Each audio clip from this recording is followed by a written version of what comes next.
दोस्तों, हजरत मूसा अलैहिस्सलाम के जमाने में बारिश नहीं हो रही थी। हजरत मूसा अलैहिस्सलाम ने पूरे गांव के लोगों को जमा किया और बड़े मैदान में चले गए और 70,000 लोग जमा हो गए और वहां दुआ होने लगी। बारिश नहीं हो रही थी, बादल भी कोई नहीं आया। हजरत मूसा ने अल्लाह ताला से अर्ज की, मौला करम फरमा, बारिश बरसा। वहां से इरशाद हुआ, ए मूसा, आपके इस मजमे में एक बंदा ऐसा है जो 40 साल से मेरी नाफरमानी कर रहा है, मुझे नाराज कर रहा है। ए मूसा, जब तक ये बंदा इस मजमे में है बारिश नहीं होनी। हजरत मूसा ने कहा, या अल्लाह, मैं कैसे उस बंदे को तलाश करूंगा। अल्लाह ने कहा, ए मूसा, तुम आवाज तो लगाओ। ए वो बंदे जो अल्लाह की नाफरमानी कर रहा है, निकल जाओ इस मुजमे से। मूसा ने कहा, या अल्लाह, 70,000 लोग हैं, मेरी आवाज कैसे पहुंचेगी। इरशाद हुआ, ए मूसा, आवाज लगाना तुम्हारा काम है, पहचाना मेरा काम है।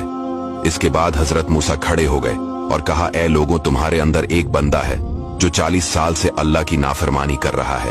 खुदा के वास्ते इस मजमे से निकल जा, तो ही वो बदबख्त है जिसकी वजह से बारिश नहीं हो रही। वो बंदा जो था वो मुझमें में ही था, वो समझ तो गया बात मेरे बारे में ही हो रही है। मैं ही हूं जो 40 साल से अल्लाह की नाफरमानी कर रहा हूं। पहले उसने दाएं देखा, बाएं देखा, शायद कोई और हूं, लेकिन कोई नहीं खड़ा हुआ।